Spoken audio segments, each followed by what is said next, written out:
Investigações especiais no Fantástico. Não passo não, né? Onde que nós estamos, né? Onde que nós estamos? Por muito pouco, Dona Maria de Lourdes não foi operada com material cirúrgico reaproveitado. Nessa oficina, um celular roubado é desbloqueado na hora. Aí fica cerado e liberado. 14 mortos, um assassino em série e uma cidade com medo. Muita gente, muito fugiu daqui e foi embora. E mais. Os mistérios da febre amarela. Por que os macacos africanos têm muita resistência à doença e os macacos das Américas são muito sensíveis? Um veredito contra o assédio. Eu estou dando a pena de 175 anos. Eu estou assinando sua pena de morte. É verão e nessa praia tem um mar de carros. Pablo Vittar e Lucas Luco no Paraíso. Direto pro paraíso. E vem com a gente nesse mergulho a 300 quilômetros por hora. Fantástico. É o show da vida. Olá, boa noite. Muito boa noite. O Fantástico convida você para 2 bailes emocionantes. O primeiro foi num castelo como esse, uma noite de princesa para uma adolescente de São Paulo com síndrome de Down. A segunda festa aconteceu no Ceará e comoveu as redes sociais depois que uma pequena formanda resolveu homenagear o irmão na hora da valsa. 2 gestos de amor que o show da vida celebra agora. A Raíza é daquelas adolescentes que adoram ficar no computador e ouvir música. Funk. Funk? É, chão. Desde pequena, a menina tinha um sonho. Ela sempre pediu pra mim: mãe, quero ser princesa, pelo menos por um dia. Fala, é mundo, eu sou princesa. Gente, essa moça aqui é uma princesa, tá? Quando eu tive a Raíza, eu fiquei muito depressiva, mas até me inteirar do assunto. E hoje ela é a coisa mais linda que aconteceu na minha vida. Não imagino a Raíza sem síndrome de Down. Mas algumas situações não são fáceis. Por exemplo, raramente Raíza é convidada para festas de amigos. Os convites já eram poucos e depois na adolescência fica cada vez mais raro. Por causa disso, os pais da menina decidiram fazer um grande baile para comemorar o aniversário de 15 anos da Raíza, com direito a tudo que uma princesa merece. Eu posso ir também? Pode. Ah, eu quero ver. É. Os preparativos começaram no mês passado, no condomínio onde a família mora, em Santo André, na Grande São Paulo. Raíza escolhe o príncipe que vai dançar a valsa com ela. Quero um macho ele. Então vai, pega seu príncipe. 15 casais, colegas da Raíza, alguns de outras cidades, também vão participar da valsa e tiveram que ensaiar. E pro lado e pro outro. Nada melhor de ter os 15 casais Down brincando, sorrindo, dançando e amando. O sonho está se realizando, né? Daqui a pouco a gente mostra como foi a noite mágica da Raíza. Antes, a gente vai para a cidade de Iguatu, no interior do Ceará. O repórter Alessandro Torres conta a história de outra festa e do amor incondicional entre 2 irmãos. O Enzo nasceu prematuro, aos 5 meses de gestação, com pouco mais de meio quilo e paralisia cerebral. Chegou a sofrer 21 paradas cardíacas. Hoje, com 4 aninhos, está fazendo tratamento e melhorando aos poucos. Ele tem uma irmã 2 anos mais velha, a Maria Clara. Ela lutou pela vida dele com a gente, porque a gente olhava para ela e dizia: essa daqui é nossa luz. Em dezembro, a Maria Clara ia ter a formatura da escola de alfabetização e não teve dúvida. Eu disse: meu padrinho vai ser Enzo. Se ele não pudesse ir, eu não ia mais para minha festa. Chegou o dia da formatura e na hora da valsa, a imagem que emocionou todo mundo. Lá estavam os 2 irmãos, unidos como sempre foram.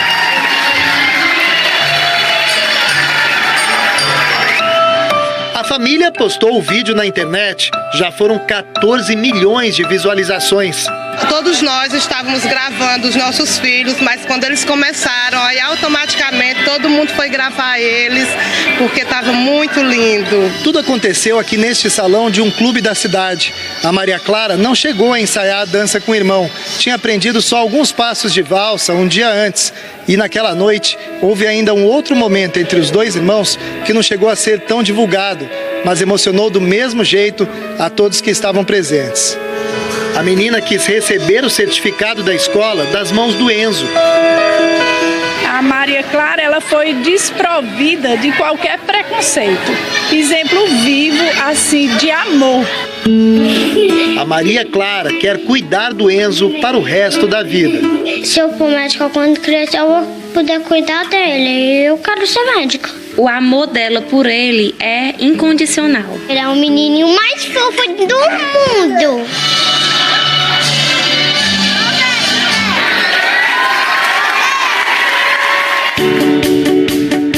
E em São Paulo vai começar a festa de 15 anos da Raíza.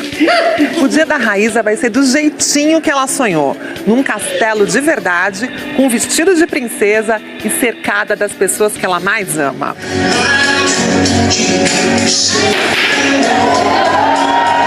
E lá vem a princesa Raíza e o príncipe no maior estilo.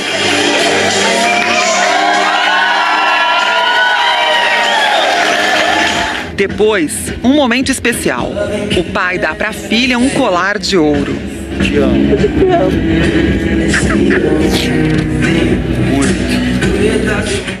Mais emoção. Pai e filha dançam juntos. E na sequência, a valsa.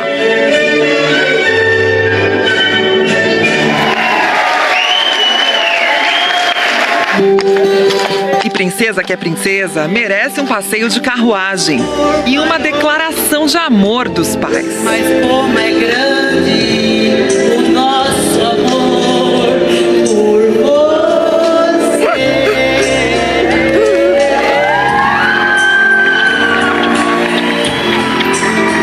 Foi um momento mágico. Tô muito feliz. Minha princesa tá muito feliz. Linda. Eu amo você. Eu também te amo. Mas eu vou ser amiga, mamãe. Amigas para sempre.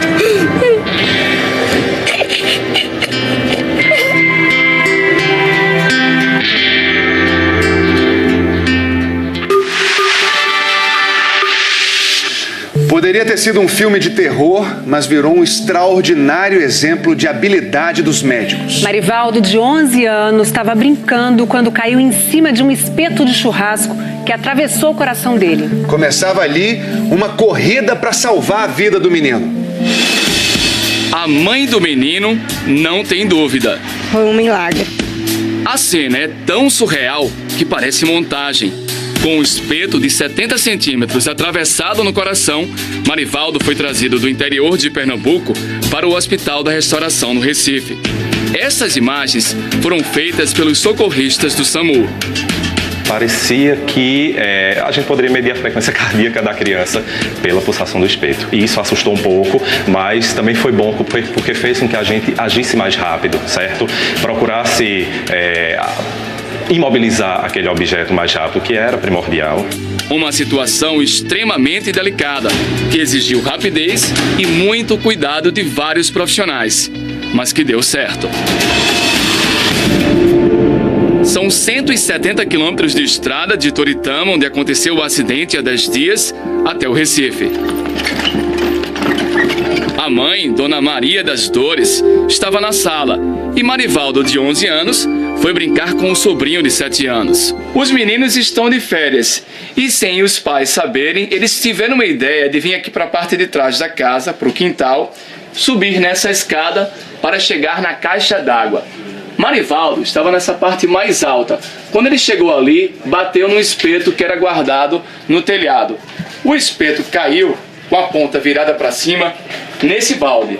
Logo em seguida, Marivaldo se desequilibrou, porque aqui falta um pedaço de madeira, e caiu de costas por cima do balde. Quando você bateu no balde, você sentiu dor?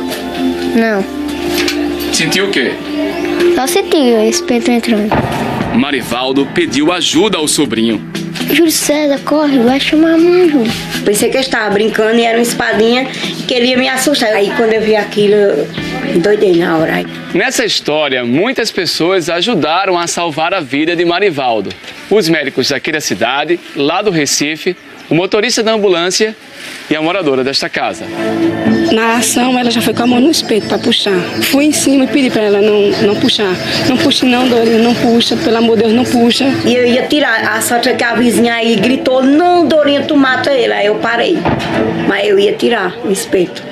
Uma movimentação naquele espeto poderia então ter favorecido o sangramento e certamente esse sangramento, sem uma condição adequada, sem supervisão direta, ele teria realmente levado a um desfecho fatal dessa criança. O menino foi levado para o hospital da cidade. Era preciso impedir que o espeto se deslocasse. E foi feito o triplo X, aquela amarração, que é para fazer a sustentação do peso e igualar e normalizar para que não fique, certo, bambo de jeito nenhum. Era uma situação bem difícil. O hospital inteiro se mobilizou em volta daquilo. Marivaldo precisava ser operado no hospital com mais recursos, rápido e com muito cuidado. A ambulância partiu para o Recife. Só alguns momentos da viagem, quando o carro tinha que dar uma freada maior ou alguma coisa do tipo, que ele se queixava dizendo que estava doendo. Deu tudo certo. 2h30 depois, eles chegaram ao hospital. Não houve tempo para fazer exames. Marivaldo foi direto para a sala de cirurgia. Foi lá que as médicas descobriram como foi possível o menino ter sobrevivido ao acidente. O espeto entrou pelas costas e saiu pelo peito. Atravessou o ventrículo esquerdo e saiu pelo átrio direito, que são as cavidades do coração, de onde o sangue é bombeado para órgãos como pulmões e o resto do corpo.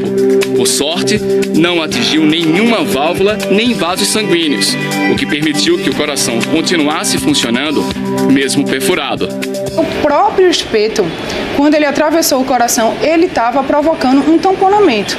Ele estava evitando o sangramento. A ameaça da febre amarela fechou o zoológico de São Paulo essa semana. A visitação também foi suspensa em outros 2 parques depois que um macaco da região morreu vítima da doença. Como vivem em áreas de mata onde circulam os mosquitos transmissores da febre amarela silvestre, os macacos são as primeiras vítimas do vírus. Algumas espécies estão sendo dizimadas. Será que tem como proteger esses animais? Essa é uma armadilha para macaco prego. E esse é o macaco prego, chegando perto da armadilha. O equipamento foi instalado por pesquisadores da Universidade de Brasília que estudam os macacos de uma mata dentro da capital federal. A gente botou a banana para servir de isca para o animal. A ideia é que o macaco ele entra aqui por essa portinhola. Para pegar a banana que está atrás, ele vai acabar pisando na rampa. E pisando a rampa, ele fecha a portinhola. Mas macaco prego, de prego só tem um nome. É esperto. Rodeia, tenta roubar a banana pelo lado de fora, estica o braço sem tocar na rampa, percebe que é uma fria e se manda. Em 4 horas que a gente passou ali, nenhum macaco caiu na armadilha. Um pouco antes de começar a gravação, tinha caído um, que depois os pesquisadores anestesiaram para uma série de procedimentos. Ele está vendo a frequência cardíaca do animal, né? Ali eles já coletaram o sangue. O que a gente está querendo aqui, com todos os dados coletados, é avaliar a saúde do animal. Entre outras coisas, os cientistas querem descobrir se os macacos têm ou já tiveram febre amarela. Até agora, a doença não foi detectada nos bichos dessa mata em Brasília. Mas em outros pontos do país, são muitas as mortes de macacos por febre amarela. Uma delas aconteceu no Zoológico de São Paulo. Por isso, essa semana, o Zoo e outros 2 parques vizinhos foram fechados. Juliana, o que está acontecendo com os macacos do estado de São Paulo? Eles vão acabar? A febre amarela vai matar todos os bichos? A gente espera que isso não aconteça, né? Existe a possibilidade da gente ter uma perda muito grande da população de bugios. A gente não teve nenhum caso, por enquanto, de bugio que tenha sobrevivido à febre amarela. Foi quando um bugio apareceu morto num outro parque, o Horto Florestal, que foi dado o alarme de que a febre amarela silvestre tinha chegado à capital paulista. Era outubro do ano passado. O horto logo foi fechado e só reabriu agora em janeiro, com uma surpresa. Quando o parque reabriu, tinha esse medo que todos os macacos estivessem mortos, principalmente os frágeis bugios. E, de fato, mais de 80 morreram, mas 2 deles resistiram. Tinha visto um casal, parece que ainda está circulando por aqui, e estamos aqui tentando encontrá-los, né? Sobre os macacos pregos, uma notícia até melhor. De vez em quando essa área fica cheia de macaco prego, porque tem essa jaqueira. Quando cai uma jaca lá de cima, espatifa no chão, eles vêm tudo para cá para comer. Claro que, bem na hora que a gente veio gravar, não apareceu nenhum macaco. Mas a gente conversou com os funcionários do parque e todo mundo diz que aqui continua cheio de macaco prego, o que mostra que esse gênero de macaco tem uma resistência maior à febre amarela. Agora, por quê? Na Mata de Brasília, o presidente da Sociedade de Primatologia compara com os bugios. Para os mosquitos que transmitem a doença, os pregos são alvos mais difíceis. O bugio, ele é mais lento. O macaco prego, ele se movimenta mais rápido. O bugio, ele está o tempo todo comendo. O macaco prego não, ele está mais andando, mais ativo. Quer dizer, o comportamento do bicho é um fator importante, mas também existe um outro ponto a se considerar. E tem a ver com a teoria da seleção natural, de Charles Darwin, que a gente aprende na escola. Os cientistas sabem que os macacos da África são mais resistentes à febre amarela. É que a doença surgiu lá e ao longo das eras foi acontecendo uma seleção natural. Os macacos mais sensíveis morriam e os mais resistentes sobreviviam, transmitindo essa resistência para as crias. No Pará, um dos principais virologistas do país explica. Na África há uma relação milenar entre o vírus e esses macacos. Aqui no Brasil, o vírus da febre amarela só chegou no século XVII. Veio com o tráfico de escravos, os macacos, eles não tinham contato com o vírus, igual como nós humanos não temos. Nas regiões brasileiras em que a febre há muito tempo se tornou endêmica, como na Amazônia, é mais provável encontrar macacos resistentes. Mas os bichos de outros pontos do país, como os bugios, eles são tão suscetíveis quanto os humanos, talvez até mais porque eles não dispõem da vacina que nós dispomos. Isso se fala muito. Por que não vacina os macacos? Bom, é que além de ainda não existir vacina para eles, os bichos são difíceis de capturar. O bugio, ele é um animal que ele está na copa das árvores, né? E fica inviável nós colocarmos essas armadilhas na parte mais superior da mata. Uma solução seria usar dardos tranquilizantes. Mas ainda assim... Você ainda tem que acertar o animal, às vezes você erra. No momento que acertar esse animal, ele vai andar mais rápido, ele vai correr. Às vezes o animal ele entra para dentro de uma moita fechada, né? Uma árvore mais fechada, a gente não consegue ver. São milhões desses animais ao longo de todo o território nacional. E além de muito caro, logisticamente seria muito difícil. Na mata, a febre amarela é transmitida pelos mosquitos hemagogos e sabetes, tanto para os macacos como para os seres humanos que aparecem por ali. Os macacos, assim como nós, são hospedeiros do vírus, mas não transmitem a doença. E a morte deles é um aviso de que o vírus está por perto. E isso funciona como uma proteção. No zoológico de São Paulo, o macaco que apareceu morto e serviu como alerta não era de cativeiro. Ele vivia solto pela mata daquela área. Como prevenção, agora os macacos do acervo do zoo foram recolhidos. O zoológico paulistano tem 14 tipos de macacos ameaçados de extinção. Quanto tempo a gente vai sofrer ainda com isso e os animais vão sofrer ainda? Alguns meses, infelizmente. Uma previsão que diminua até maio, junho desse ano. Os animais protegidos podem ser uma esperança. Essa população pode ser utilizada para fazer a recomposição, né, dessa fauna que nós estamos perdendo, infelizmente, atualmente.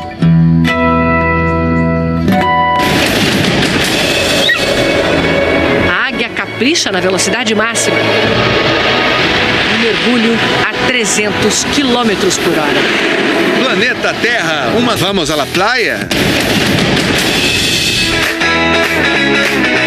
A imagem impressiona. Milhares de carros se espalham por quilômetros e quilômetros, bem na areia da praia. Tem até placa de trânsito. O pedestre tem que ficar de olho para atravessar. Engarrafamento também já virou rotina por aqui no verão. Mas quem disse que o pessoal está incomodado? É o grande atrativo da praia, como se diz, a cerejinha do bolo. Aqui é normal, fazer um churrasquinho, chegar de carro. Eu não consigo enxergar o cassino de outra forma, a não ser dessa forma aqui. A gente está na Praia do Cassino, em Rio Grande, litoral sul do Rio Grande do Sul. É o começo de uma incrível faixa de areia contínua de 230 quilômetros, que vai até o Uruguai. É tanta praia que carro aqui é tradição há quase 100 anos. A gente mora a 4 minutos da praia, mas sempre vai com o carro. Cadeira, tudinho, que cuidar a gente bota dentro do carro. Pelo Código de Trânsito Brasileiro, a praia é uma via terrestre, como qualquer outra, com as mesmas regras de ruas, avenidas e estradas. No Rio Grande do Sul, uma lei de 1991 proíbe o trânsito de veículos nas praias do estado. Mas na Praia do Cassino, o costume é mais forte do que a legislação. Os carros continuam na areia por causa de um acordo da Prefeitura com a Fundação de Meio Ambiente do Estado, que fiscaliza o uso das praias. A turma da praia agradece. E não é só aqui no sul, não. Lá no Maranhão acontece a mesma coisa, não é mesmo, Alex Barbosa? Aqui no Maranhão tem praia que fica lotada de carros na areia. Mas os banhistas tendem a aproveitar o sol e o mar de olho na variação da maré.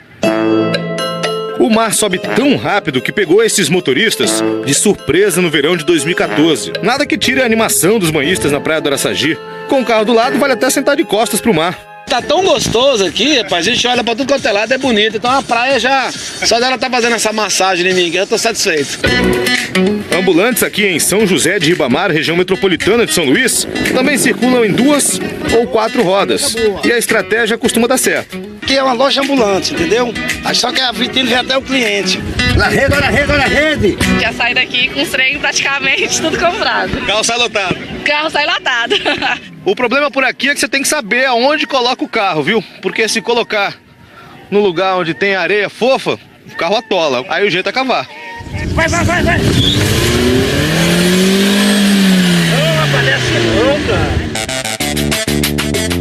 A praia do Atalaia, no Pará, é outra que tem quase tanto carro quanto gente. Só que às vezes essa mistura não dá certo.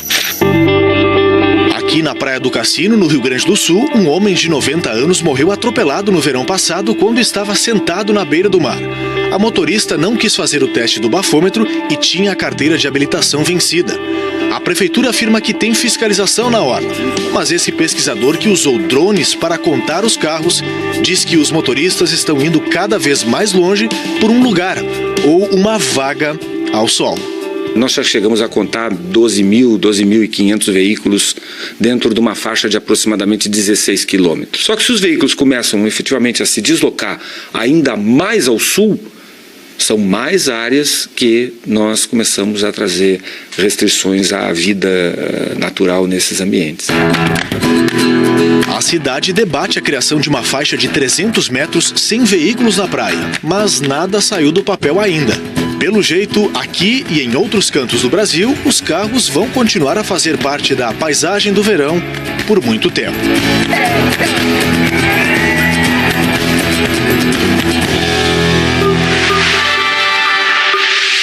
O domingo foi de folia nos blocos de rua em todo o Brasil. Parece até que o carnaval já começou. No Rio de Janeiro, a folia teve ritmos variados. Samba na Ilha do Governador. E tambores no centro da cidade. No bairro da Barra da Tijuca, uma multidão acompanhou o trio elétrico. Na orla de Copacabana, a Beija-Flor fez uma prévia do desfile de carnaval. Em São Paulo, a alegria começou cedo na Zona Norte. No centro, as antigas fábricas do tradicional bairro do Brás serviram de cenário para o bloco Agrada Gregos. O bloco Filhos de Gil encheu o Largo do Batata, principal ponto de encontro do carnaval de rua da cidade. No Recife, teve o tradicional Aurora dos Carnavais, um encontro de blocos líricos que acontece há 19 anos. Ao todo, 28 blocos de várias cidades participaram do desfile.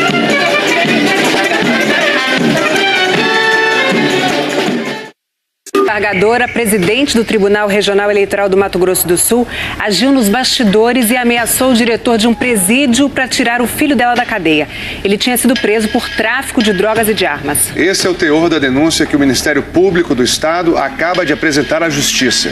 Tânia Borges pode responder por improbidade administrativa. O Fantástico vem acompanhando o caso desde o ano passado e traz novos detalhes da investigação. Penitenciária de Três Lagoas, Mato Grosso do Sul, 21 de julho do ano passado. A desembargadora Tânia Borges, acompanhada de policiais, vai buscar o filho, Breno Borges, que estava preso. Ela tem em mãos uma decisão judicial que permite transferi-lo para uma clínica psiquiátrica. O Fantástico mostrou essas imagens na época. Nenhum preso ele é solto da forma como o filho dela foi. Agora, as investigações revelam detalhes daquele dia que as câmeras do presídio não registraram. Breno Borges foi preso em março de 2017, transportando 130 quilos de maconha e munições de fuzil. 4 meses depois, em julho, liminares de 2 desembargadores e colegas de Tânia no Tribunal de Justiça determinaram que Breno deveria ir para uma clínica psiquiátrica. A defesa alega que ele tinha problemas de saúde. Só que Breno também tinha outro mandado de prisão. A Polícia Federal descobriu que ele participou do plano de fuga de um chefe do tráfico. O próprio juiz de execuções penais de Três Lagoas disse que esse mandado de transferência não mencionava o outro processo. Só que mesmo assim, com um mandado de prisão em aberto, o Breno pôde sair por esse portão e foi embora. Naquele dia 21 de julho, o diretor da penitenciária, Raul Ramalho, entrou em contato com o juiz Rodrigo Pedrini para avisar que estava sendo pressionado. Eu já fiz aqui o ofício, encaminhei para o doutor, para Vossa Excelência, para se manifestar com relação à prisão preventiva, ok? Já esclareço que está tendo bastante forças aqui no sentido de tentar liberar o pessoal. O juiz respondeu que Breno não deveria ser solto. Até para você vai dar problema, dar cumprimento essa liminar, soltá-lo se tem um outro mandado de prisão preventiva, tá? No Banco Nacional de Mandados de Prisão. Se chegarem para cumprir isso daí, você me avisa que eu vou fazer um ofício nesses termos. Não deu tempo. Enquanto falava com o juiz, o diretor da prisão consultou a chefia imediata, a direção da AGPEN, a Agência de Administração Penitenciária do Estado. O chefe de gabinete, Pedro Carrilho, enviou então este ofício. Consultando nossa Procuradoria Jurídica, esta se manifestou pelo cumprimento da decisão do habeas corpus. Fica autorizada a entrega para fim de internação em estabelecimento médico indicado. Ou seja, Breno deveria ser solto. Verificou-se que esse parecer da Procuradoria ele não existia. Em depoimento, a procuradora Valesca Maria Alves negou que tenha autorizado a soltura. Houve só uma tentativa de consulta. Certo. Entendeu? Eles levaram o documento, me recusei a receber, falando que aquilo não era atribuição nossa. A AGP informou que abriu um procedimento interno para apurar a conduta do chefe de gabinete. Ele mentiu. Sim, ele colocou no despacho uma informação falsa. A defesa de Pedro Carrilho nega que ele tenha mentido e agido em favor da desembargadora. Nosso cliente não foi consultado, contactado pela desembargadora antes, durante, nem depois desse episódio, para que ela tivesse algum tipo de benefício. Ao receber o ofício, o diretor do presídio, que aparece nas imagens conversando com a desembargadora, acabou soltando Breno. Logo depois, em áudio, relata ao juiz que foi ameaçado por Tânia. Eu reconheço pro senhor aqui que foi bem tenso aqui para mim aqui, porque ela veio inclusive com policiais, já ameaçando prisão por desobediência. 2 policiais acompanharam Tânia até a penitenciária. Ela alegou que tinha sido ameaçada de morte e que usava a escolta desde o dia 6 de julho. Um dos agentes era Alfredo Vasconcelos. Vocês foram escalados novamente para fazer algum tipo de acompanhamento à desembargadora?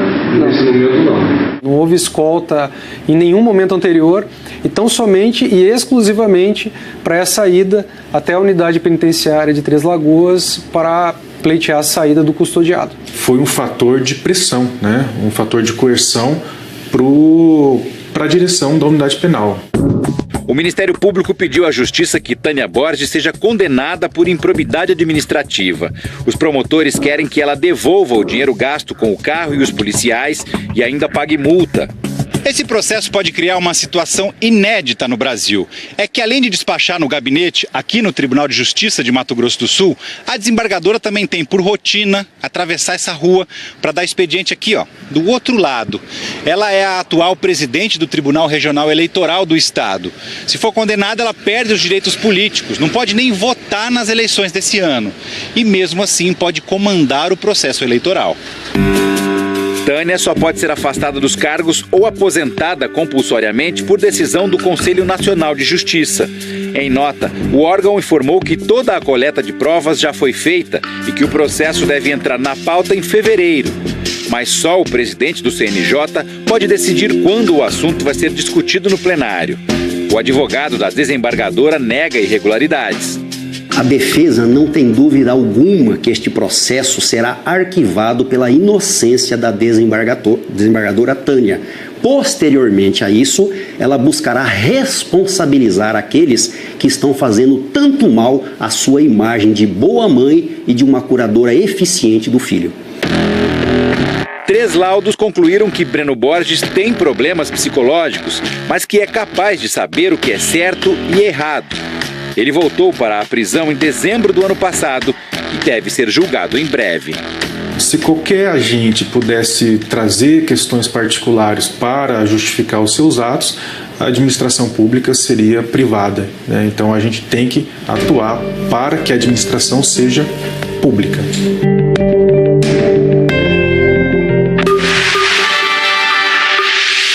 As autoridades do Ceará identificaram 5 suspeitos do massacre de 14 pessoas num clube de forró na periferia de Fortaleza na madrugada de ontem. Essa foi a maior chacina da história do estado. E desde então a onda de violência não para. Outros 14 assassinatos foram registrados em lugares diferentes da região metropolitana da capital cearense. Era assim que o Antônio José, conhecido como Marrom, sustentava 9 filhos. E aí, galera, quem quiser merendar mais tarde é lá na banca do forró do Gado. O carrinho de lanche em frente ao clube de forró foi o primeiro alvo dos bandidos na madrugada de sábado. Marrom morreu na hora. Um filho dele, de 12 anos, levou um tiro na perna, mas sobreviveu. Este homem, que não quer ser identificado, disse que os moradores do bairro eram ameaçados por uma facção criminosa. Eles já vinham avisando, dizendo que invadir. Aí chegou um certo momento que, de tanto eles falar, ninguém acreditou, né? Até que chegou e eles vieram e fizeram o que disseram. Hoje foi enterrada Marisa Mara da Silva, de 37 anos, mãe de 6 filhos. Ela vendia lanches nesta banquinha em frente a um hospital de Fortaleza. Passou em frente onde tinha esse evento. Ela foi até uma banquinha comprar um churrasquinho. Quando voltou para falar com as pessoas conhecidas, foi na hora desse ocorrido. O desespero dos vizinhos no momento da invasão da casa de forró ficou registrado em mensagens enviadas por celulares. Ei, meu cetário, estão rolando aí bala aqui, os clientes invadiram aqui, vocês estavam aí, galera. Cadê os caras? Passa a visão pra todo mundo aí, ó. Depois da chacina, as mortes continuaram em diversos bairros de Fortaleza. Um levantamento feito nas delegacias apontou 14 assassinatos da noite de ontem até a manhã de hoje. Mas a polícia não informa se eles podem ter sido uma retaliação à chacina. Ontem, o governador Camilo Santana, do PT, não gravou entrevista. Por uma rede social, disse que a barbárie não ficaria impune. Hoje ele se reuniu com representantes do Tribunal de Justiça do Ceará, do Ministério Público e da Polícia Federal. Aos jornalistas, disse que vai criar um centro integrado para combater o crime organizado. Também afirmou que vai pedir ao governo federal mais rigor na repressão às facções criminosas e no controle do tráfico de armas e de drogas. Camilo Santana declarou ainda que não perdeu o controle da segurança pública no estado. Se não tivesse controle, você não estaria aqui, meu caro. Se não estivesse o controle, você não estaria nem andando nas ruas de Fortaleza. Né? Controle, nós temos todas as informações. O Ceará tem todas as informações em relação ao que acontece de homicídio todos os dias no estado. No sábado, depois da chacina, a polícia prendeu um homem que estava com um fuzil e hoje afirmou que identificou outros 5 suspeitos da chacina. 5 feridos, entre eles 2 menores, permanecem internados. O Ministério da Justiça afirmou que uma força-tarefa foi formada para ajudar a Secretaria de Segurança do Ceará com investigação e informações de inteligência. O objetivo, segundo o Ministério, é reprimir a ação dos grupos criminosos envolvidos na chacina. O ministro Torquato Jardim declarou que a União vai seguir oferecendo apoio técnico e financeiro aos estados, como vem fazendo regularmente. No Rio de Janeiro, um tiroteio entre policiais e bandidos em fuga provocou pânico num bloco de carnaval ontem à noite. Um garçom que estava trabalhando num bar morreu ao ser atingido por uma bala perdida. Outras 3 pessoas ficaram feridas.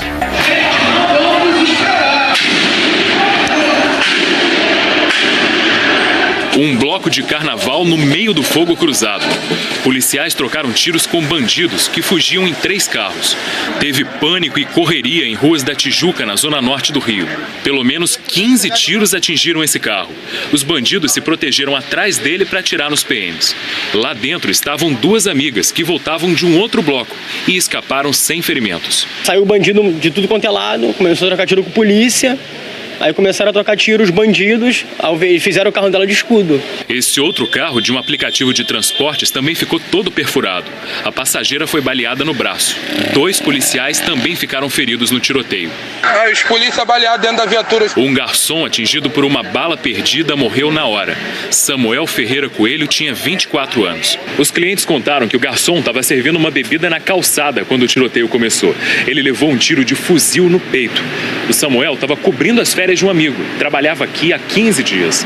No domingo, quando o dia clareou, deu para ver as marcas do tiroteio nas lojas e nos prédios. Seu Giovanni estava na janela com a mulher. A bala atravessou o vidro. Mais um pouquinho aqui, pegaria na minha cabeça, de essa aqui, né? Pegaria na minha cabeça. É horrível. Os tiros também atingiram este bar. A polícia diz que os bandidos são traficantes da Rocinha, que tentavam fugir para outra favela na Zona Norte. Ninguém foi preso. Hoje, a Rocinha teve o 4º dia seguido de tiroteios. A PM fez uma operação na comunidade. Ontem, uma moradora de 70 anos foi atingida no braço e por um tiro de raspão na cabeça. Na quinta-feira, o soldado Tiago Chaves da Silva morreu após ser baleado no confronto com traficantes. Foi o 11º policial assassinado esse ano no Rio. É hoje a história da primeira pessoa nascida no Brasil a perder a cidadania e ser extraditada para os Estados Unidos. Ela é acusada de matar o marido americano. E agora, pacientes em risco. O Fantástico denuncia um escândalo na saúde. No Espírito Santo, uma quadrilha contrabandeava e reutilizava materiais médicos descartáveis que deveriam ter ido para o lixo. A polícia chegou a entrar num hospital para evitar que uma paciente fosse operada com produtos reprocessados ilegalmente. Dona Maria de Lourdes tem um problema antigo no ombro. Ia ser operada pelo plano de saúde no dia 26 de outubro do ano passado, no Metropolitano, um hospital particular da Grande Vitória, no Espírito Santo. Quando estava tudo pronto para Dona Maria ser levada para a sala de cirurgia... Chegou a enfermeira e falou assim, não vai ser possível fazer sua cirurgia hoje, porque o material que era para vir da senhora não chegou. Na verdade, a razão do cancelamento foi outra. Graças a uma denúncia anônima, a polícia chegou ao hospital a tempo de impedir que materiais cirúrgicos descartáveis fossem usados de novo, ilegalmente, na operação da Dona Maria. Até ser procurada pelo Fantástico, ela que acabou sendo operada no mês passado, não sabia de nada. E a gente luta para fazer, ainda passa umas coisas dessas ainda, sem saber, né? Então vamos confiar em quem mais? Naquele dia, ninguém foi preso, mas começou ali uma investigação que descobriria crimes gravíssimos. A polícia descobriu uma máfia internacional que promove o contrabando de materiais e produtos dos Estados Unidos. Esses responsáveis utilizam material cuja importação é proibida e utilizam materiais em cirurgias cujo reprocessamento é proibido. Na semana passada, uma operação do Núcleo de Repressão do Crime Organizado, o NUROC, prendeu os donos e um enfermeiro da empresa Golden Hospitalar, que vendia esses produtos para hospitais, planos de saúde e médicos como se fossem novos. Foram feitas buscas na empresa e também na empresa Esterileto, contratada pela Golden para esterilizar os produtos. Há envolvimento de médicos, de empresários, com empresas que vendem esses materiais que são utilizados em cirurgias ortopédicas, de enfermeiros, instrumentadores, que utilizam basicamente materiais cujo reuso é proibido. Num telefonema gravado com autorização da Justiça, Marcos Stein, um dos donos da Golden Hospitalar, conversa com um integrante da quadrilha que encomendou o material. A conversa aconteceu logo depois que a polícia evitou a cirurgia da Dona Maria de Lourdes. Eu passei um problema agora com a vigilância sanitária, com outros órgãos competentes, e eles estão no meu pé. Marcos quer nota fiscal da importação fraudulenta, mas com medo também quer devolver o material.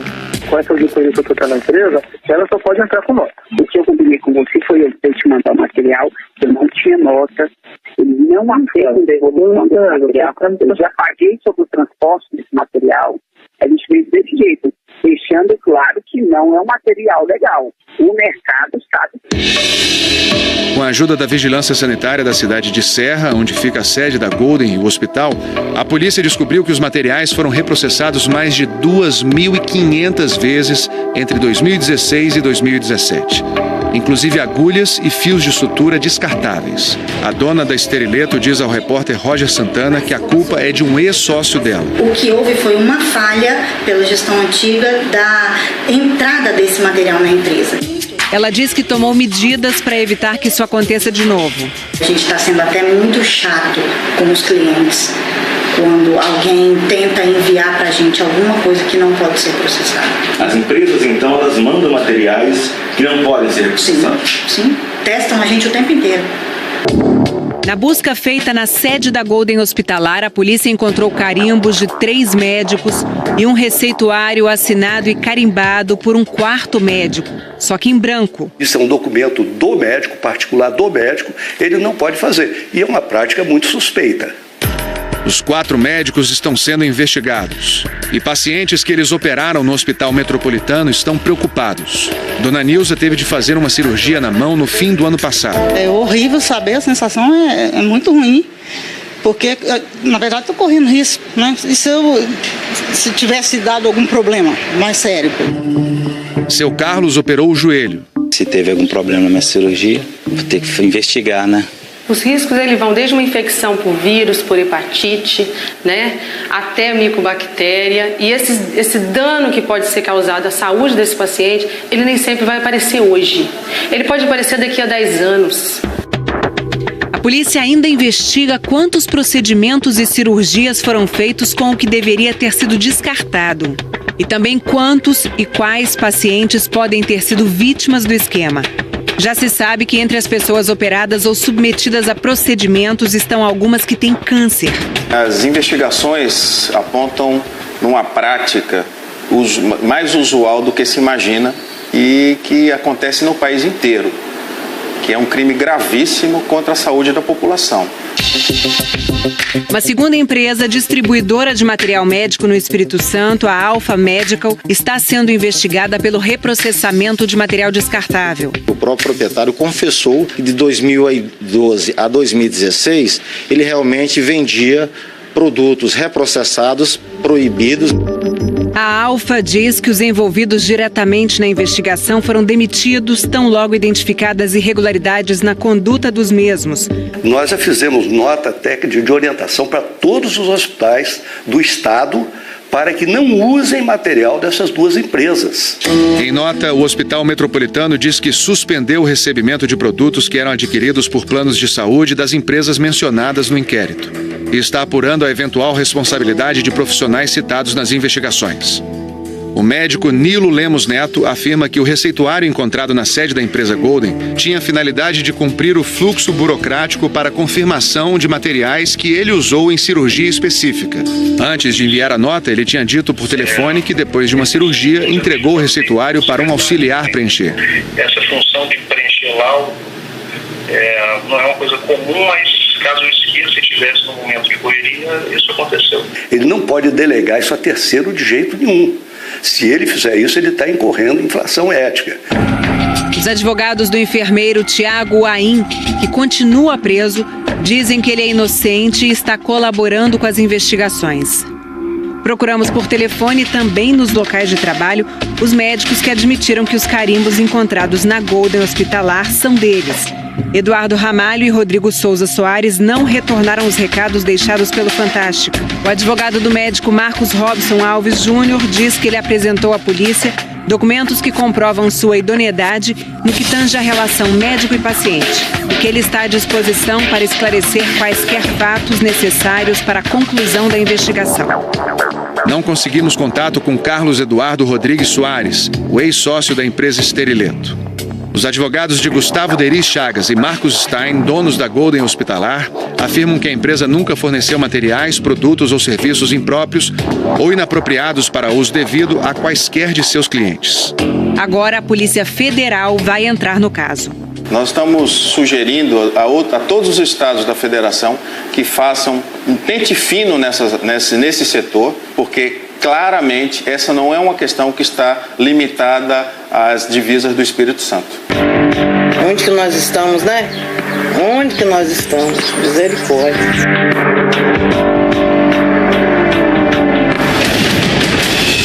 No próximo domingo passado, o Fantástico mostrou o caminho dos celulares roubados.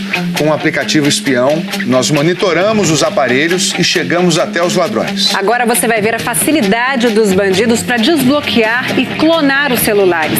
A reportagem é de Giovanni Grisotti.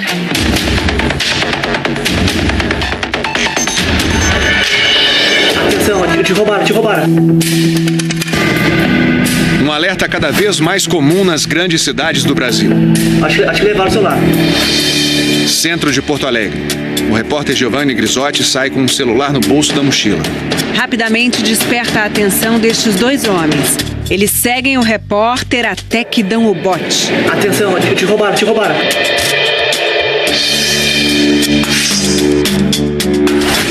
E logo depois do roubo, vejam só, circulam tranquilamente como se nada tivesse acontecido. O que eles não sabiam é que o celular do repórter estava equipado com um aplicativo espião. O objetivo era acompanhar o caminho que ia ser feito pelo aparelho. Os bandidos saem do centro e vão até uma galeria. Lá descobrimos que se faz desbloqueio de celulares. Em seguida, eles voltam para a praça e tentam vender o aparelho roubado. No áudio captado pelo programa espião, o ladrão oferece o celular ali mesmo na rua. Continuamos seguindo os rastros do aparelho. Agora o celular está na zona norte de Porto Alegre. O aplicativo está informando então que o aparelho está nessa região aqui da cidade. Então a gente percebe aqui pelo aplicativo que o celular está conectado na rede Wi-Fi. E agora a gente vai clicar aqui para localizar no mapa exatamente o endereço. E agora o GPS então vai nos levar até lá. Você chegou. Ao que tudo indica, o telefone está nessa casa aí ao lado. É o seguinte, é que tu comprou um celular lá no centro, a gente estava fazendo uma reportagem e gravou o celular sendo roubado na minha mochila. Fica tranquilo, tá? Tu é vítima tanto quanto nós. O comprador disse que pagou R$500 e que não pediu nota fiscal do aparelho. Porque eu estava sem celular, querendo ligar para minha família e não ter como. Como que reage ao saber que comprou sem saber um celular roubado? Oxe, filho. Ela tá me tremendo, pelo amor de Deus. Ficou alguma lição assim de tomar mais cuidado na hora de comprar de novo alguém da rua? Maripa, mais nenhum, você é doido. Agora estamos em São Paulo. Esta oficina desbloqueia celulares roubados. Dá para dar o número do e-mail. Como? Dá para retirar esse número. Aí fica zerado e liberado. Cada celular tem um código único de identificação, o e-mail. É como um chassi de carro. E assim como os carros, celulares também podem ser clonados. O primeiro celular.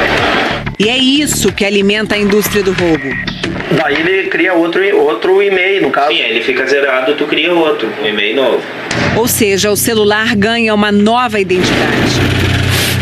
A fraude também acontece no centro do Rio de Janeiro. Não tem outro risco de bloquear, porque a gente troca a numeração do e-mail. Ah, vocês trocam a numeração? Não tem como de bloquear. Daí fica com outra numeração? Não sei qual, porque é a Box que faz isso. Tem uma máquina específica para fazer isso. Ah, tem uma máquina? Isso não é feito na mão, não. Para tentar acabar com a fraude, as operadoras e a Agência Nacional de Telecomunicações dizem que vão tirar da rede todos os celulares piratas ou que tiverem o e-mail adulterado. Se por acaso um aparelho que tenha sido furtado, tenha sido clonado com um e-mail irregular, ele também não irá funcionar. A medida ainda vai ser implantada em maio. A questão é, será que vai funcionar? Fizemos um teste com um celular roubado. Seguindo as regras de segurança, o repórter Giovanni Ghisotti ligou para a operadora. É o que qualquer pessoa deve fazer em caso de roubo ou perda do aparelho. Em quanto tempo entra o bloqueio no sistema? Tem um prazo de 24 horas para ser bloqueado o aparelho. Levamos o celular para uma loja no centro da capital gaúcha. Por R$120, este homem fez o desbloqueio na hora. Todos os operadores vão voltar. O celular voltou a funcionar usando o e-mail que pertence a outro aparelho, uma clonagem. E o mais grave, sem qualquer restrição na Anatel. O e-mail em si foi verificado por nós, ele é um e-mail normal, sem nenhum registro quanto a roubo, furto ou perda. É alguma coisa que merece uma atenção, mas que não é corriqueira, é um fato isolado. Enquanto isso, os ladrões seguem agindo. Estava no metrô, aí estava muito lotado, aí o cara puxou o celular do meu bolso, eu não senti. Botou o revólver na minha cabeça, pediu o meu celular, meu relógio e o celular da minha amiga. É um tipo de crime que só cresce. Na semana passada a gente mostrou aqui outros 2 flagrantes de roubos a celular. Pegaram. A polícia não identificou o ladrão de São Paulo. Já em Porto Alegre, a mulher e o homem que roubaram o celular foram afastados de suas funções no governo do Rio Grande do Sul e na prefeitura de Porto Alegre. Para tentar se proteger, alguns consumidores fazem o seguro do celular. De 2017 até agora, a procura pelo serviço aumentou 70%. Foram 300 mil celulares indenizados somente este ano no Brasil. Não é barato. O seguro pode chegar a 25% do valor do aparelho. O celular de R$1.000, ele vai pagar R$1.000 e vai pagar mais 270 do seguro. Se acontecer o sinistro, é descontado do valor da nota fiscal dos R$1.000, 25% da franquia, ele vai ter 750 para receber um outro aparelho e pagar a diferença e levar o mais caro. Depois de 8 celulares roubados, essa mulher não fica mais sem seguro. A sensação é horrível, né? A sensação é como se levasse uma parte de ti, porque eles não estão roubando só o teu... Eles não estão roubando um aparelho com número, eles estão roubando os momentos que tu passou com a tua família, eles estão roubando as lembranças que tu tem de alguém também no teu celular, e eles estão roubando o teu trabalho. E atenção para mais um golpe. Além de roubar o celular, os bandidos enviam mensagens com links falsos, como se fossem o fabricante do aparelho, para coletar os dados da vítima. A mineira Isadora caiu direitinho. Foi um golpe, né? Uma pessoa que tem certo conhecimento, né? Porque era exatamente igual ao aplicativo. Conseguiu o meu número, não sei como, me enviou essa mensagem com esse link falso e conseguiu coletar meus dados que eu mesmo inseri, achando ser o link da Apple. A dica para evitar cair nesse tipo de golpe é: a Apple jamais manda esse tipo de notificação. Se for necessário fazer a redefinição de senha, tem que acessar a página oficial da Apple e nunca clicar em link. Das dicas virtuais às reais. Se você é desses que anda assim na rua, digitando, falando ao celular, é bom se ligar. Evitar expor o aparelho. Caso tiver que utilizar o aparelho ou responder às mídias sociais ou um ente, né, que está ligando naquele momento, que procure um local seguro, um comércio. Evitar também utilizar o celular em bolsos. É mais atenção, cuidar para que não seja alvo desses criminosos.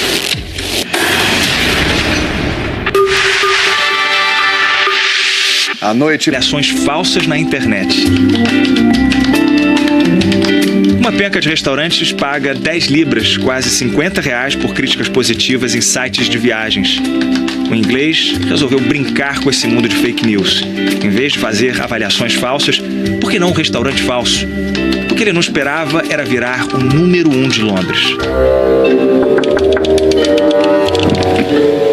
Hello. Hello. Have a table for two? I do. Come in.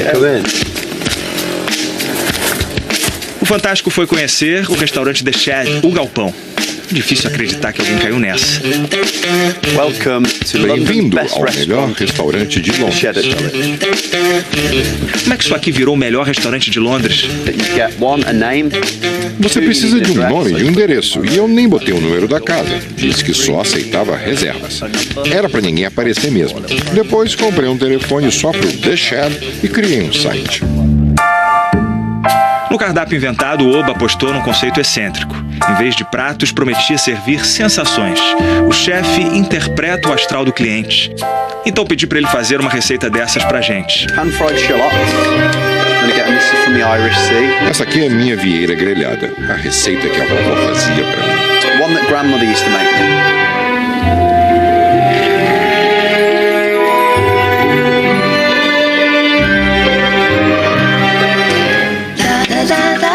Namaste. Enjoy. Olha, a cara tá ótima aqui desse prato, só que nem tudo é o que parece. A gente não vai querer comer desinfetante, espuma de barbear. Então, acho que eu vou deixar esse prato para a próxima. E olha que o cardápio é enorme. Em maio do ano passado, o maior site de turismo do mundo aceitou a inscrição do restaurante. Oba pediu para todos os amigos e parentes fazerem avaliações 5 estrelas. O restaurante que não existe começou a ganhar posições. Em menos de um ano, já era o primeiro da lista.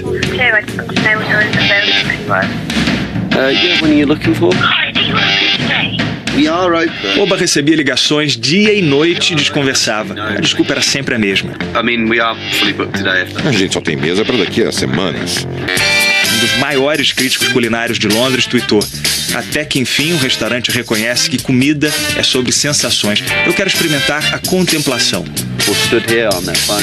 As pessoas andavam pela rua tentando descobrir onde ficava o restaurante.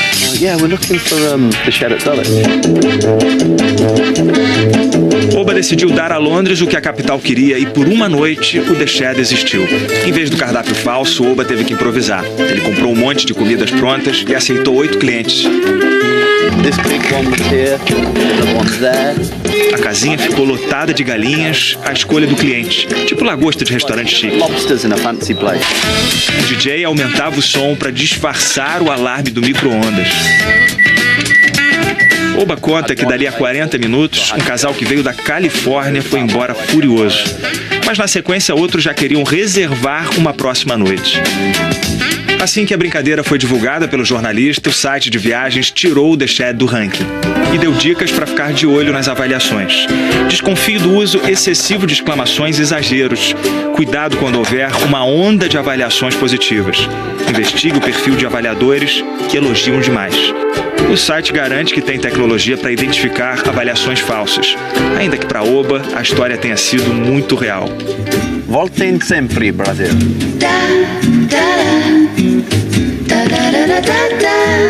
Quem sabe não vem aí o melhor hotel de Londres.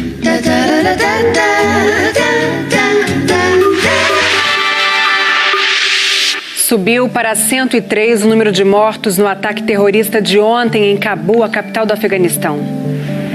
O atentado também deixou 235 feridos. Segundo o governo afegão, os terroristas pintaram 2 veículos para que ficassem parecidos com ambulâncias. Os explosivos que estavam num desses veículos foram detonados numa rua lotada. O grupo Talibã reivindicou a autoria do ataque, que foi o mais violento no país desde maio do ano passado. Hoje, no Vaticano, o Papa Francisco pediu preces pelas vítimas e questionou até quando o povo do Afeganistão vai ter que enfrentar o que chamou de violência desumana.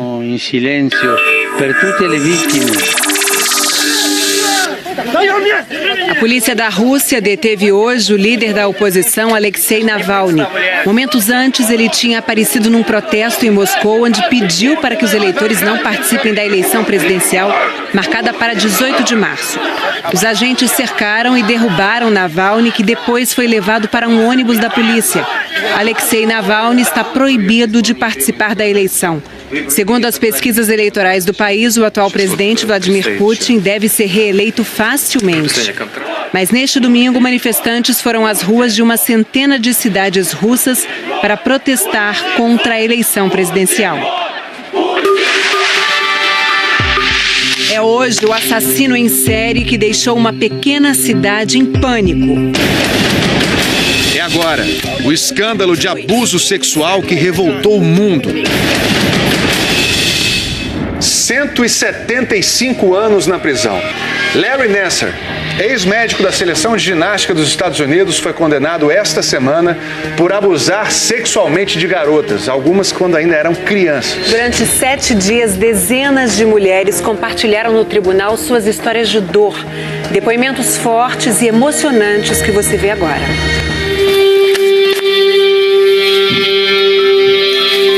Sem meu conhecimento ou meu consentimento, tive minha primeira experiência sexual quando estava no jardim de infância. Você usou meu corpo por 6 anos para se satisfazer sexualmente. Isso não dá para perdoar. Larry Nassar criou uma fratura gigante entre mim e minha família. Por muitos anos eu dizia para as pessoas que eu não tinha família. Sempre que a gente brigava, meu pai me dizia: você precisa pedir desculpa pro Larry. O que mais me machucou foi ver o momento em que meu pai percebeu o que tinha acontecido. Nós dois tentamos de tudo para reconstruir a nossa relação, até que ele se suicidou, em 2016. E você já deve ter percebido agora que garotinhas não ficam pequenas para sempre. Elas se transformam em mulheres fortes, que voltam para destruir seu mundo.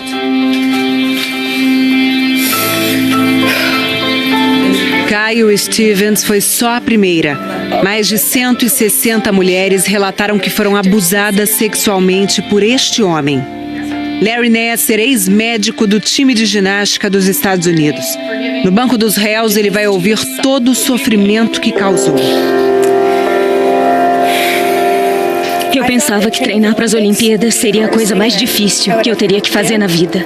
Acontece que o mais difícil foi me dar conta que eu fui vítima de Larry Nassar. Ninguém estava preocupado se a gente estava sendo abusada.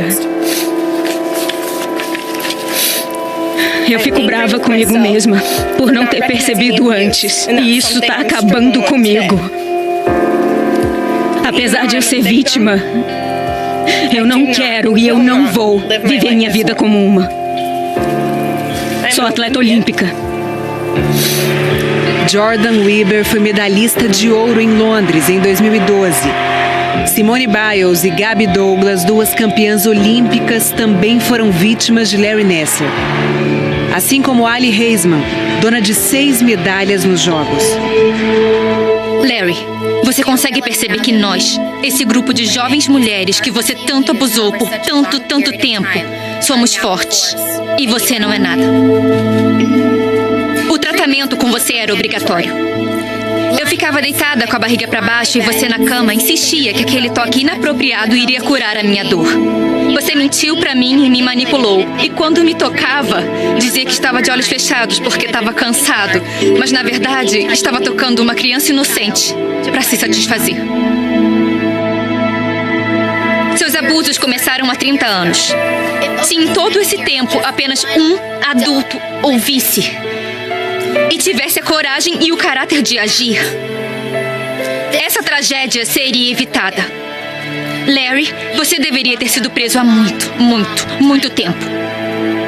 Abusadores, seu tempo acabou. As sobreviventes estão aqui. Estamos unidas. E vocês não vão sair impunes. Você é um grande exemplo para as outras sobreviventes. Obrigada. Muito obrigada. Obrigada. Ao final de todos os depoimentos, a juíza Rosemarie Aquilina disse palavras de apoio às mulheres. A última a testemunhar foi Rachel Denrolander, a atleta que fez a primeira denúncia contra o médico. Aos 15 anos, eu tinha uma dor crônica nas costas. Larry abusou sexualmente de mim repetidas vezes com a desculpa de ser médico por 1 ano. E fez isso com a minha mãe no quarto. E ele teve cuidado de bloquear a visão dela para que ela não visse o que ele estava fazendo. Eu não sabia que ao mesmo tempo em que Larry abusava sexualmente de mim, a Federação de Ginástica dos Estados Unidos enterrava relatórios sobre casos de abuso, criando uma cultura de predadores de crianças. Juiz Aquilina, eu imploro que a sua sentença para Larry seja uma mensagem para as vítimas de que elas são valiosas. Depois de 7 dias de julgamento, a juíza chegou à decisão final. 1 em cada 10 crianças vai sofrer abuso sexual até os 18 anos. Isso vai parar agora. É minha honra e privilégio condenar você. Porque você, Senhor, não merece colocar o pé para fora da prisão nunca mais. Eu não entregaria nem os meus cachorros para você, Senhor. Eu estou dando a pena de 175 anos. Eu estou assinando sua pena de morte. Obrigada. A sessão está encerrada.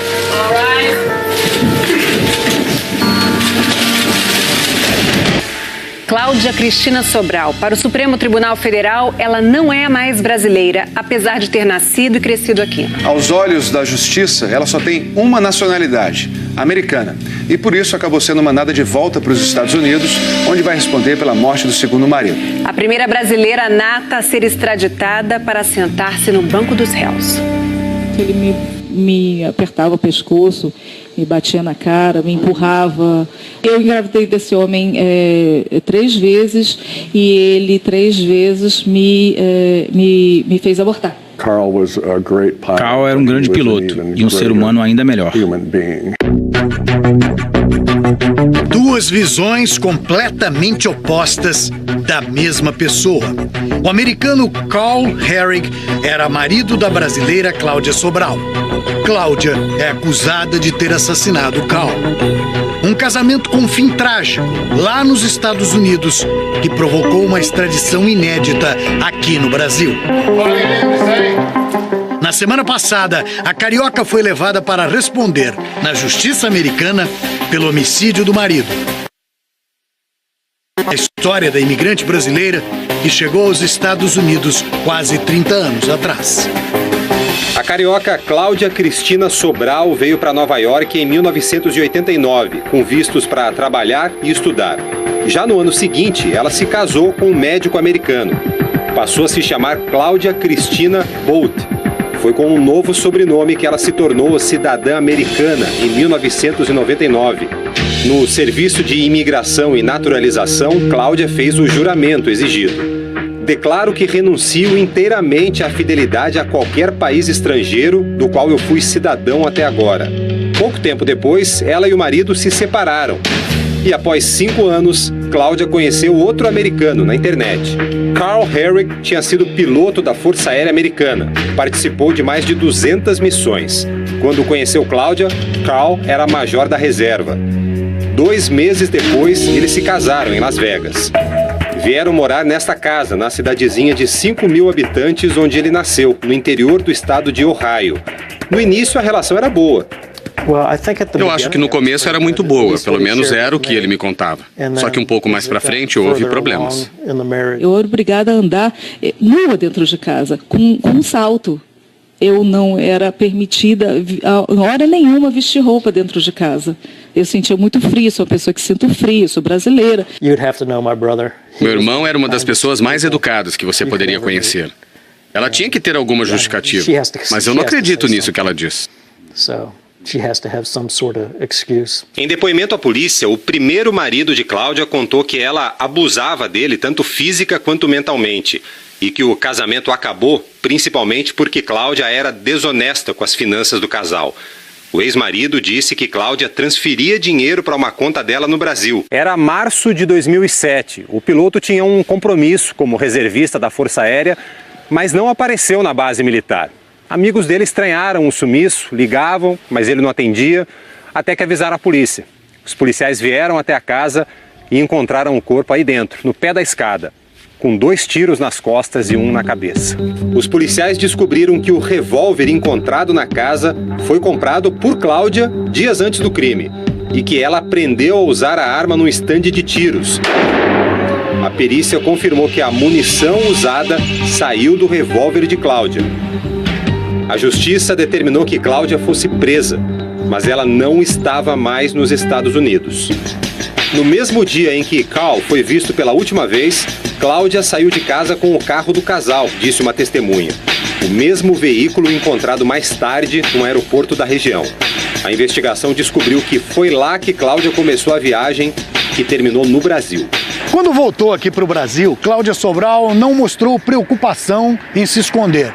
Ela morou um tempo no interior do estado do Rio de Janeiro, mas logo mudou aqui para Brasília, onde casou de novo e retomou a carreira, criando um escritório de contabilidade bem sucedido neste prédio, num dos bairros mais nobres aqui do Distrito Federal. Durante 6 anos, o sucesso do escritório ajudou a afastar o passado. Mas em 2013, a vida de Cláudia começou a mudar outra vez. Em 2009, nós recebemos um pedido do governo americano de extradição da Cláudia por ter supostamente cometido um crime em 2007 nos Estados Unidos. Nós imediatamente respondemos que nós não extraditamos brasileiros. Nós não tínhamos conhecimento que ela havia solicitado e obtido a nacionalidade americana lá. Em 2013, o ministro da Justiça, por meio de uma portaria, decidiu por considerar que ela havia perdido, de fato, a nacionalidade brasileira. Cláudia tentou resgatar a cidadania. O Superior Tribunal de Justiça chegou a cancelar a portaria, mas a essa altura o processo de extradição já estava no Supremo Tribunal Federal. E ao contrário do Superior Tribunal de Justiça, o STF julgou que Cláudia havia perdido mesmo o direito de ser brasileira. A partir daí, já como estrangeira, a contadora foi presa para aguardar o fim do processo de extradição. O que ela me passou, ela não fez nada. Entendeu? Ela se diz inocente? Inocente. Sempre? Sempre. Mais do que inocente, Cláudia declarou ser vítima de um marido violento e desequilibrado. Não queria ter filhos. Ele justificava isso, que ele queria uma mulher bonita, no top dele, no nível dele, e uma mulher que engravida, ela tem estria na barriga. Ao mesmo tempo que eu passava essas humilhações todas, 2 horas depois o homem era outro homem. Então, assim, ele confundia a minha cabeça. Eu achava que ele podia mudar. Acusações fortes, mas que não mudaram a situação de Cláudia. Em março do ano passado, a primeira turma do Supremo bateu o martelo. Defiro o pedido de extradição. A decisão foi cumprida dia 17 agora de janeiro, quando um avião fretado pelo governo americano pousou aqui em Brasília e Cláudia foi escoltada por agentes da Interpol direto para Ohio, onde ela já chegou como presidiária. Desde o dia que ela tirou ela de lá do presídio, eu não tenho contato com ela, eu não sei o que aconteceu, ninguém me falou nada. A perda da nacionalidade e a consequente extradição de Cláudia tem tudo para surpreender também a comunidade brasileira no exterior. Só em 2015, mais de 10 mil brasileiros pediram naturalização nos Estados Unidos. Muitos não sabem que, por isso, podem deixar de ser brasileiros. Com certeza, você pode ter a dupla cidadania. Antigamente eu penso que era assim, você tinha que renunciar à cidadania brasileira. Hoje você não precisa. Muitas pessoas vêm no escritório, perguntam às vezes sobre isso. A gente nota, né, que infelizmente a nossa comunidade carece de informações. E as informações nos sites do governo brasileiro não ajudam. O Ministério da Justiça diz que é preciso fazer requerimento para deixar de ser brasileiro. E veja a página do Ministério das Relações Exteriores. Ontem foi corrigida, mas até sexta-feira dizia: não há qualquer restrição quanto à múltipla nacionalidade de brasileiros. A nacionalidade brasileira não exclui a possibilidade de possuir simultaneamente, ao mesmo tempo, outra nacionalidade. A perda de nacionalidade brasileira somente ocorrerá no caso de vontade formalmente manifestada pelo indivíduo. Só que o caso da Cláudia fez o Supremo Tribunal Federal esclarecer. A Constituição estabelece que no momento que ele opta por uma outra nacionalidade, ele já perde a nacionalidade brasileira. O Ministério da Justiça não tem o controle da vida dos estrangeiros no exterior. Mas se porventura o governo brasileiro tiver ciência dessa informação, ele vai tomar as providências de ofício. Enfim, ele começa esse processo de perda da nacionalidade. Mas a própria Constituição abre duas exceções. A primeira é quando o brasileiro descende de uma família estrangeira e, por conta disso, tem direito a outra cidadania. E aí é possível manter as duas, sem prejuízo da cidadania brasileira. A segunda exceção é quando o brasileiro se naturaliza no exterior para poder continuar morando em outro país e exercendo os seus direitos civis, como, por exemplo, o direito ao trabalho, à educação, à saúde. Esse não era o caso da Cláudia. E agora o destino dela está nas mãos da justiça do país, onde ela se naturalizou. Cláudia está presa nessa cadeia a 18 quilômetros de onde morava. É aí que ela espera o julgamento. Há 9 dias, Cláudia foi trazida a um tribunal do estado de Ohio. Vestida de presidiária, ela se declarou inocente. É uma batalha de quase 11 anos. Finalmente, vamos começar a buscar justiça para o meu irmão. O promotor diz que a pena para esse crime em Ohio é a prisão perpétua. Mesmo que Cláudia receba essa pena, as regras brasileiras de extradição impõem limites. Eu defiro o pedido de extradição, condicionando a entrega ao Estado requerente ao compromisso formal de 1. Não aplicar penas interditadas pelo direito brasileiro, em especial a de morte ou prisão perpétua. 2. Observar o tempo máximo de cumprimento de pena previsto no ordenamento jurídico, que é de 30 anos. E 3. Detrair da pena o tempo que a extraditanda permaneceu presa para fins de extradição. Só que o promotor diz que o caso vai ser julgado segundo as leis de Ohio. E essas leis não têm o limite de 30 anos na pena. De acordo com a lei do estado de Ohio, não há limites para a aplicação da lei. O uso da lei pode provocar discussão entre os países, mas as famílias envolvidas nesse drama têm algo em comum: a dor. Sinto muita falta do tempo que passávamos juntos. É difícil falar disso. É difícil, né? A gente sofre demais. Eu não tenho esperança dela voltar, né? Melhor morrer do que ficar nessa vida do jeito que tá aí. Agora há pouco, a assessoria de imprensa do Ministério das Relações Exteriores informou que vai apurar a responsabilidade pelos erros de informação no site do Itamaraty. 7 pessoas morreram e 20 ficaram feridas num acidente grave no interior do Tocantins. As vítimas estavam neste ônibus que tombou quando fazia uma curva. O veículo tinha saído de Barreiras, na Bahia, e seguia para Palmas. O acidente foi na altura da cidade de Novo Jardim. O motorista contou aos policiais que perdeu o controle porque os freios do ônibus falharam. A empresa Real Maia declarou que espera o resultado da perícia para saber o que causou o acidente e que está prestando auxílio às vítimas. Terror numa cidadezinha do Paraná. Um policial militar foi preso essa semana acusado de ser um assassino em série. São 22 vítimas, 14 mortes. Os investigadores dizem que o método era quase sempre o mesmo. O matador se aproximava num carro branco e atirava usando um rifle com silenciador. Muita gente, muitos fugiu daqui, foi embora. Muitas mães chorando, muitos pais chorando, muitos irmãos chorando. Por que está morrendo meus filhos? Tamarana, no interior do Paraná, tem menos de 6 mil habitantes. Em comum entre eles, o medo. Dali a pouco, outro meu filho chegou para me buscar. Daí falou assim: mãe, mataram meu irmão. Eu não acreditei. Eu só acreditei a hora que eu cheguei no lugar onde ele estava caído. Uma das mortes aconteceu no meio da praça da cidade. De dia, na frente da prefeitura. As imagens de uma câmera de segurança mostram o momento em que um tiro atinge uma escultura na praça. Segundo a polícia, o assassino fugiu nesse carro branco.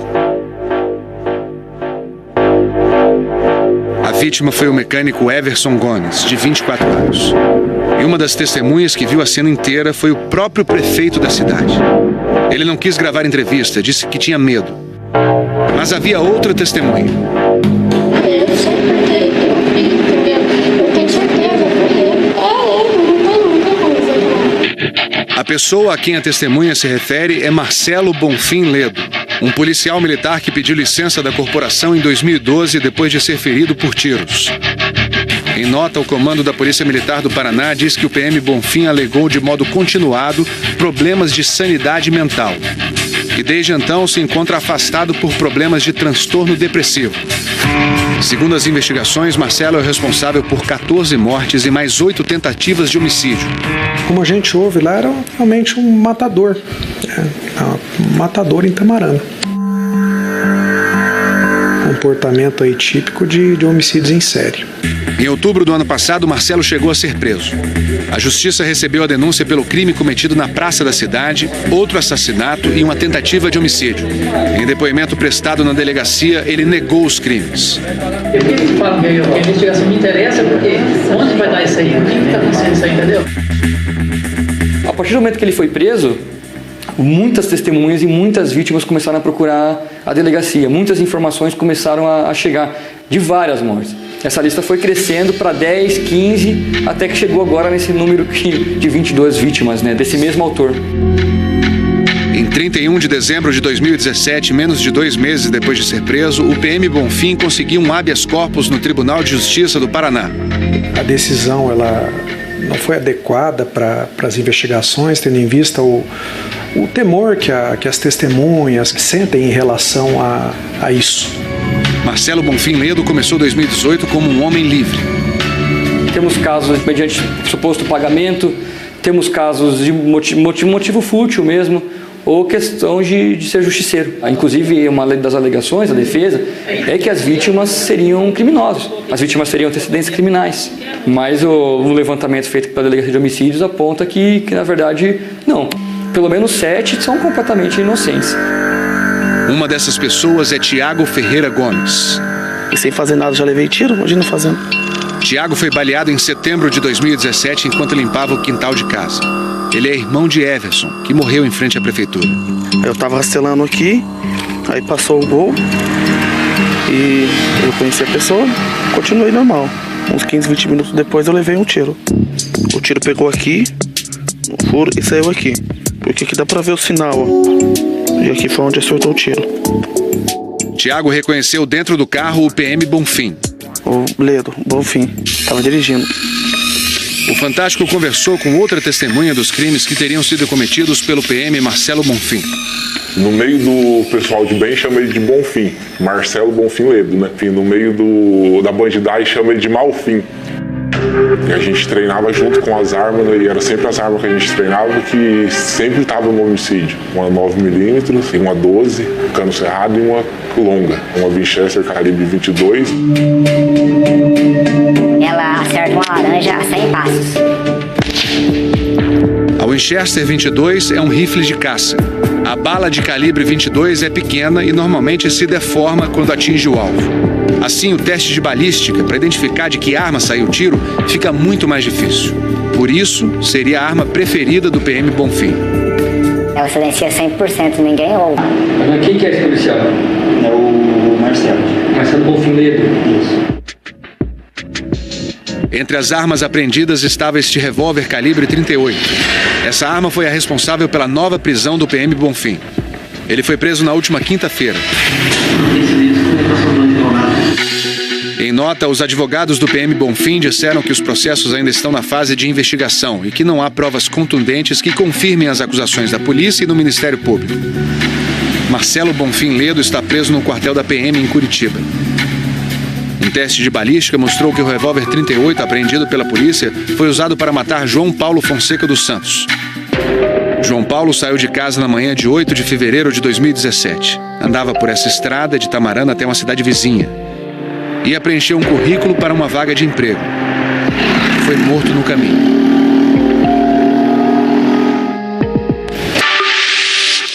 E este ano os eleitores vão às urnas para escolher novos governantes. E a gente aqui quer saber que Brasil você quer para o futuro. Já mandou seu vídeo? Seja o porta-voz da sua cidade. Você deve se posicionar, assim como eu estou, num lugar que identifique a sua cidade, sempre de dia. Aí você pode pedir a alguém que grave um vídeo seu no celular. Eu vou pedir aqui para o Fabiano, da IPTV, gravar pra gente. O celular deve estar sempre na horizontal, assim, ó, deitado. A pessoa que vai gravar deve se posicionar a 1 metro, mais ou menos, uns 2 passinhos de você, para captar melhor a imagem sua com a cidade. E se não tiver ninguém para te ajudar, você pode fazer uma selfie, gravando o vídeo usando o extensor do celular. Você tem que mantê-lo na horizontal, né, e fazer durante o dia, posicionando de maneira a captar a sua imagem e a imagem que identifica a cidade de onde você está falando. Ou você faz o vídeo assim mesmo, ó, sozinho, sempre mostrando o lugar em que você está. Começando com seu nome completo e a cidade de onde está falando. Você tem 15 segundos para dar o seu recado. E você responde a pergunta: que Brasil você quer para o futuro? É isso aí. Para participar e rever as dicas de como gravar o seu vídeo, basta ir ao site do Fantástico ou acessar direto g1.com.br/Brasil que eu quero. Não deixa a sua cidade de fora, não. Grava o seu depoimento e manda aqui pra gente. Vamos encerrar vendo mensagens? Bora, tá na hora. Nossas mensagens flutuantes, por favor. Vamos ver o que o pessoal está falando nas redes sociais, no site do Fantástico. Eu quero ver a primeira mensagem aqui do Jean Javarini. Ele diz o seguinte: impressionante como alguém pode brincar com as vidas das pessoas em troca de dinheiro e ganância, reutilizando material hospitalar. Essa reportagem mostrou realmente um absurdo. É um absurdo. E aqui a gente tem a Danaê Borges D'Amico. A reportagem do Fantástico dessa festa da princesa e da menina dançando valsa com o irmão é uma lição de amor. Que bom que a gente pode mostrar isso também. Foi lindo mesmo. Mensagem aqui da Joyce Klausker. Ela diz o seguinte: Thor, nosso Schnauzer, olha lá o vídeo, aprendendo a caçar com a raposa. Olha a atenção do bichinho. Isso é fantástico. Isso é fantástico. Tá colado. Os bichos lá. Estão atentos demais no planeta Terra. O Jorge Nunes Bernardo mandou também aqui, ó, Dudu latindo para o cachorro latindo no Fantástico. Ele sempre se estressa vendo seus semelhantes na TV. Continuou fazendo sucesso. É a matéria em cima da matéria, os cachorros enlouquecendo. É isso aí. Valeu, pessoal. Terminou aqui o Show da Vida. Vem aí o Thiago Leifert e a votação do primeiro paredão do BBB 2018.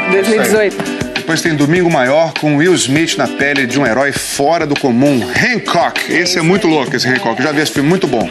Uma ótima semana pra você. Beijo, tchau, boa noite. Um abraço, pessoal.